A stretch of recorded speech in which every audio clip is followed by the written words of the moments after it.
Chapter 19. Of course, the Sterlings had not left the poor maniac alone all this time, or refrained from heroic efforts to rescue her perishing soul and reputation.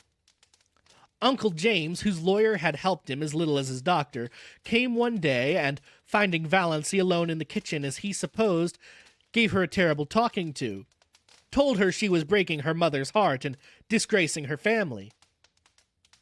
"But why?" said Valancy, not ceasing to scour her porridge pot decently. "I'm doing honest work for honest pay. What is there in that is disgraceful?" "Don't quibble, Valancy," said Uncle James solemnly. "This is no fit place for you to be, and you know it. Why, I'm told that jailbird Snaith is hanging around here every evening." "Not every evening," said Valancy reflectively. "No, not quite every evening." It's insufferable," said Uncle James violently. "Valancy, you must come home. We won't judge you harshly. I assure you we won't. We will overlook all this." "Well, thank you," said Valancy. "Have you no sense of shame?" demanded Uncle James. "Oh, yes, but the things I am ashamed of are not the things you are ashamed of." Valancy proceeded to rinse her dishcloth meticulously. Still was Uncle James patient. He gripped the sides of his chair and ground his teeth.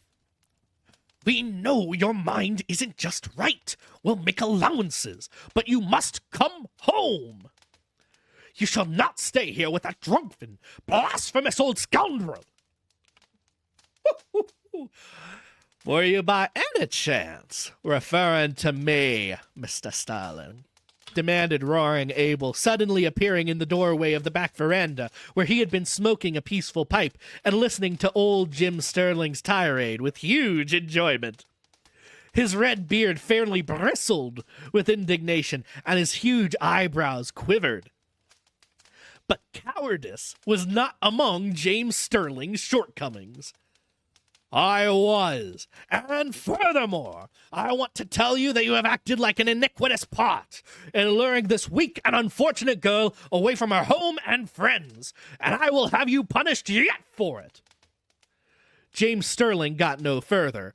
Roaring Abel had crossed the kitchen at a bound, caught him by his collar and his trousers, and hurled him through the doorway and over the garden paling with as little apparent effort as he might have employed in whisking a troublesome kitten out the way. Next time you come back here," he bellowed, "I'll throw you through the window, and all the better if the window's shut. Come in here thinking yourself God to put the world to rights." Valancy candidly and unashamedly owned to herself that she had seen few more satisfying sights than Uncle James' coattails flying out into the asparagus bed.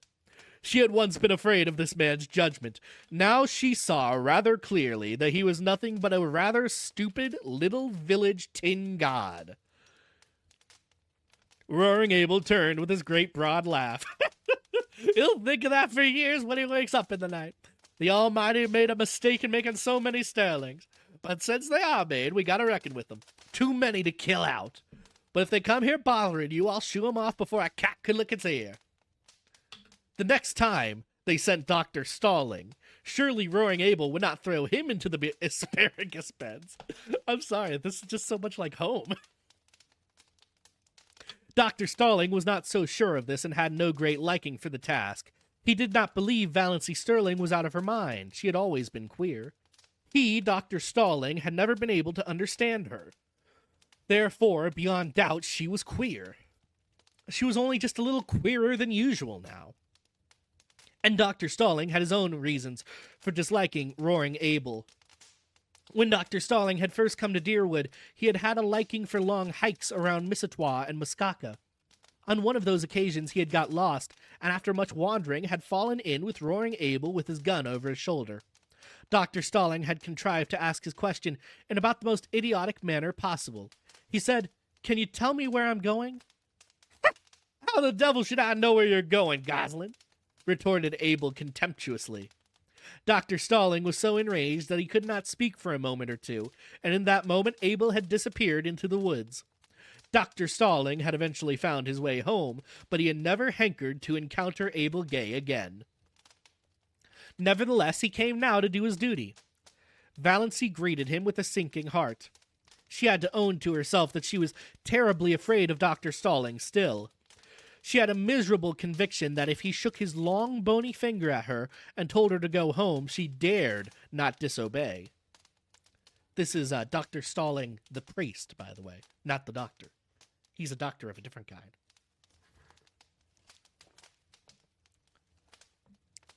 Mr. Gay, said Dr. Stalling politely and condescendingly. May I see Miss Sterling alone for a few minutes? Roaring A was a little drunk, just drunk enough to be excessively polite and very cunning. He had been on the point of going away when Dr. Stalling arrived, but now he sat down in the corner of the parlor and folded his arms. No, mister, he said solemnly. That wouldn't do. That wouldn't do at all. I've got the reputation of my household to keep up. I've got to chaperone this young lady. Can't have any sparking going on here behind my back. Saying that to the priest. Oh. Outraged, Dr. Stalling looked so terrible that Valancy wondered how Abel could endure his aspect. But Abel was not worried at all. Do you know anything about it, anyway? He asked genially. About what? Sparkin', said Abel, cooling. Poor Dr. Stalling, who had never been married because he believed in a celibate clergy, would not notice this ribald remark.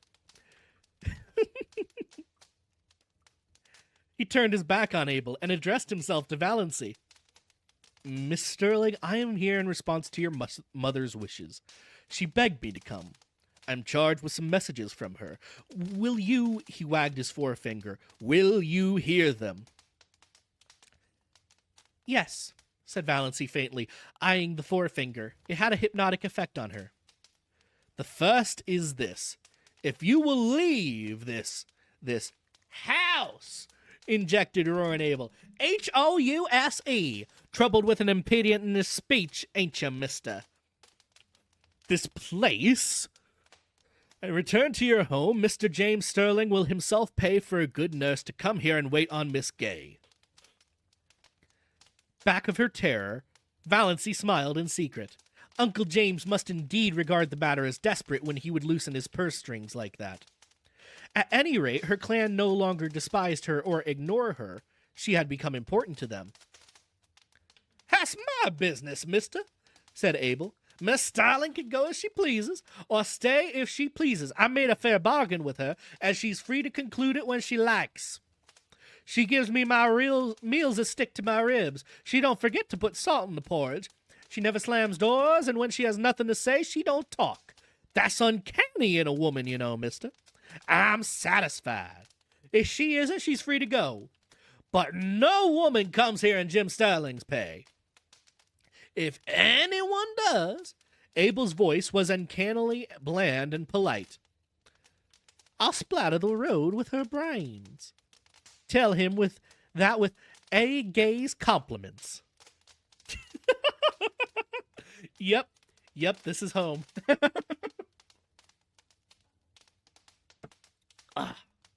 There's something, I don't mean to sidetrack, but we're sidetracking. There is something I've only ever seen a rural man do, whether he be from the rurals of the American South or the Canadian North. It's the same principle.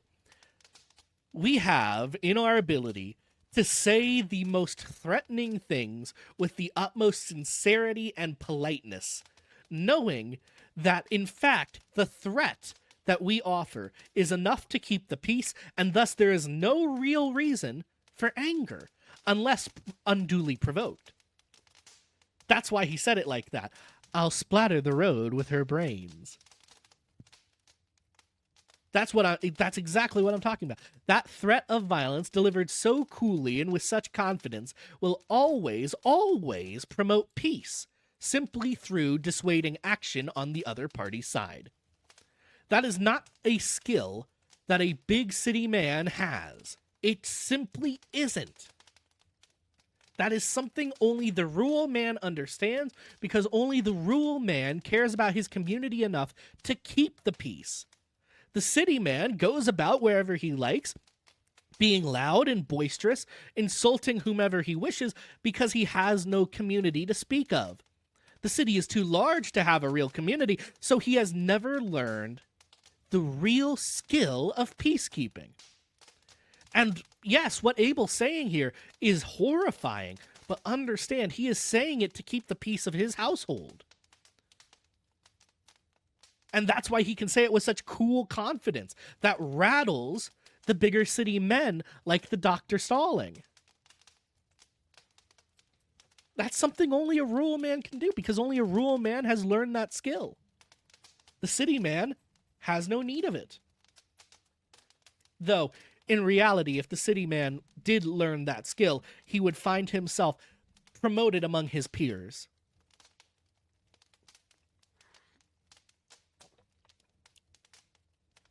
Anyhow, Dr. Starling, a nurse is not what Sissy needs, said Valancy earnestly. She isn't so ill as that yet. What she wants is companionship. Someone she knows and likes just to live with her. You can understand that, I'm sure. I understand that your motive is quite commendable. Dr. Stalling felt that he was very broad-minded indeed, saying that, especially as in his secret soul he did not believe Valancy's motives were commendable. He hadn't the least idea what she was up to, but he was sure her motive was not commendable. When he could not understand a thing, he straightway condemned it. Simplicity itself. But your first duty is to your mother. She needs you. She implores you to come home. She will forgive everything if you will only come home.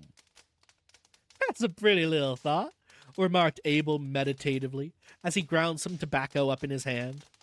Dr. Stalling ignored him. She entreats, but I, Miss Sterling. Dr. Stalling remembered that he was an ambassador of Jehovah. I command. As your pastor and spiritual guide, I command you to come home with me this very day. Get your hat and coat and come now.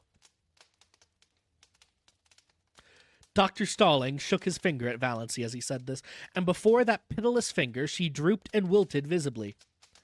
She's given in, thought Roaring Abel. She'll go with him.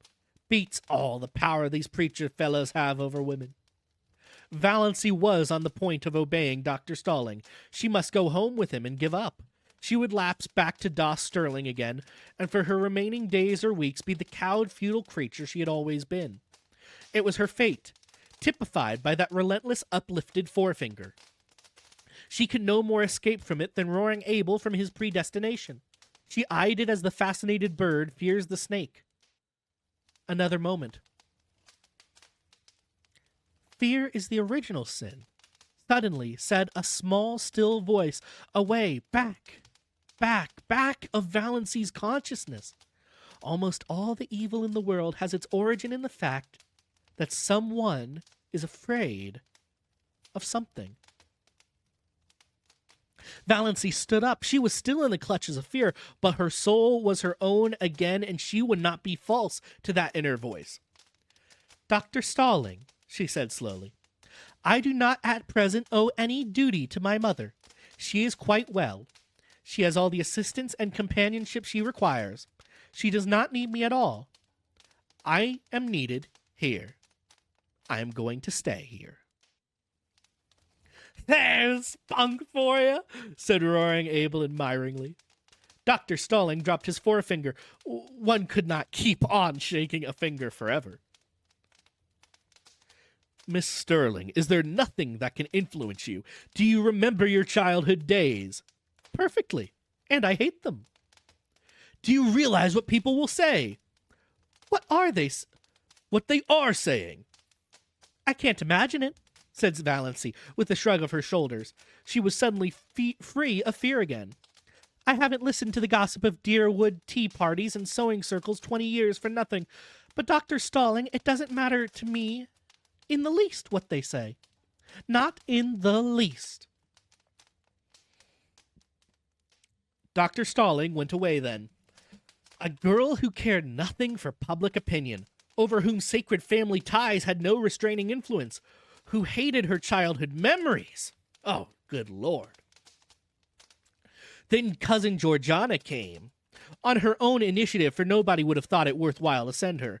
She found Valancy alone, weeding the little vegetable garden she had planted, and she made all of the platitudinous pleas she could think of. Valancy heard her patiently. Cousin Georgiana wasn't such a bad old soul.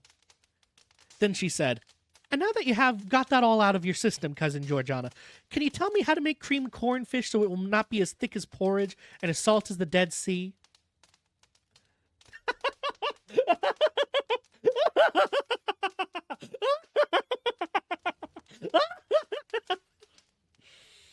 I'm sorry. This is just dripping with southern charm. I can't help it. My own mother speaks in that way.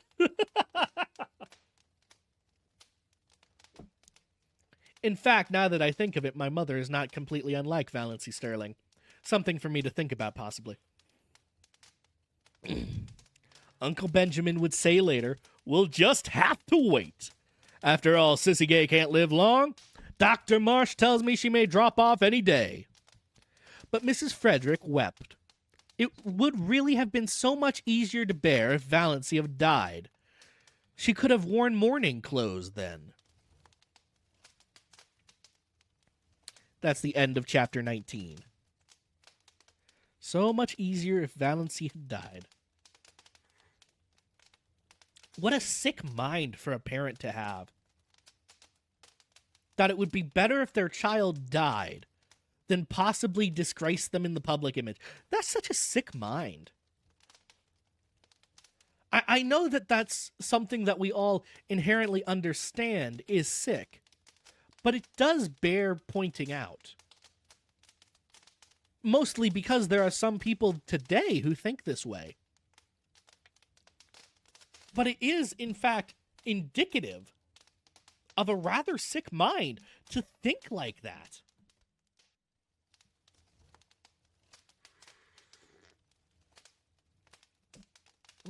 Never, never should a mother think about her child that way.